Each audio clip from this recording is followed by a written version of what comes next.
સુરતમાં ધોરણ 10 અને 12 ની પરીક્ષાને લઈ તૈયારીઓ સુરત જિલ્લા શિક્ષણ અધિકારી દ્વારા તૈયારીઓ શરૂ કરવામાં આવી છે। વિદ્યાર્થીઓ પરીક્ષા ખંડ સુધી સમયસર પહોંચે તે પ્રમાણનું પ્લાનિંગ જે શાળા નજીક ટ્રાફિક જામ થયો હતો તે 45 મિનિટ વહેલું નીકળવા અપીલ કરાઈ હતી।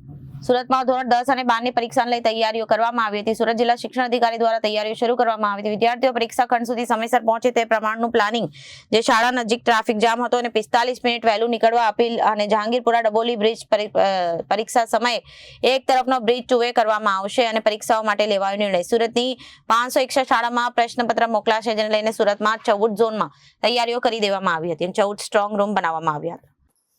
સર કયા પ્રકારની પરીક્ષાની તૈયારી? સુરતની અંદર 561 શાળાની અંદર પરીક્ષા લેવાઈ રહી છે ત્યારે 203 જેટલા સેન્ટરો આઈડેન્ટિફિકેશન કરવામાં આવ્યું છે। આ 203 સેન્ટરો વિદ્યાર્થીઓને ઘરેથી જવામાં ટ્રાફિકની સમસ્યાનો પ્રશ્ન ન નડે એટલા માટે આઈડેન્ટિફાઈ કરીને આપવામાં આવ્યા છે। આ ઉપરાંત આ સેન્ટરો પોલીસ ડિપાર્ટમેન્ટને પણ ટ્રાફિક શાખાને આપવામાં આવ્યા છે જેથી કરીને ત્યાં સ્ટાફની નિમણૂક કરી શકશે।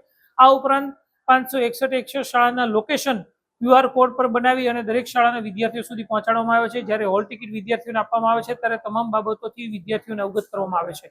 આ ઉપરાંત QR કોડ સ્કેન કરી વિદ્યાર્થી પોતાના ઘરથી પરીક્ષાનું સેન્ટર કેટલું દૂર છે તે પણ બાબતો જાણી શકશે જેથી કરીને વિદ્યાર્થી પરીક્ષામાં સમયસર પહોંચી શકે। વિદ્યાર્થીઓને ઘણીવાર પરીક્ષામાં મોડા પહોંચવાથી એવી મુશ્કેલીઓ સર્જાતી હોય છે કે ગભરાટની અંદર પોતાનું પરફોર્મન્સ આપી શકતા હોતા નથી જેથી કરીને વિદ્યાર્થીઓ માટે થઈ સુરત જિલ્લા વહીવટી તંત્ર તમામ આચાર્યો સજ્જ છે જેથી કરીને વિદ્યાર્થીઓ સારી રીતે પરીક્ષા આપી શકે।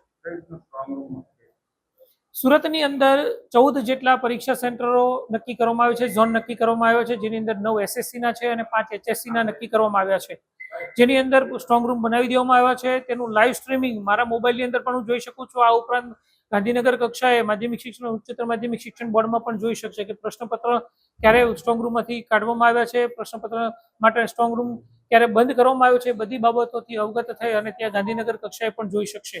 આ ઉપરાંત સરકારી પ્રતિનિધિઓ માટે પણ સરસ મજાની વ્યવસ્થા કરવામાં આવી છે જેમને જે ફાઇલ આપવામાં આવે છે રોજે રોજ અલગ અલગ સરકારી સ્કૂલોમાં જવાનું પરીક્ષા સેન્ટરોમાં જવાનું હોય છે ત્યારે જે તેમને ફાઇલ આપવામાં આવે છે તેની ઉપર પણ QR કોડ આપવામાં આવ્યો છે જેથી કરીને ઝોન કચેરીથી પરીક્ષાનું સેન્ટર કેટલું દૂર છે એ નાની નાની બાબતોની તકેદારી રાખવામાં આવી છે કે સરકારી પ્રતિનિધિ પહેલા દિવસે કયા ગયા છે, બીજા દિવસે કયા ગયા છે એ બાબતથી લઈ તમામ પ્રકારની સૂચનાઓ નાની નાની સૂચનાઓ પણ ફાઇલ ઉપર ચિપકાવવામાં આવી છે જેથી કરીને સરકારી પ્રતિનિધિ સારી રીતે પરીક્ષા લઈ શકશે।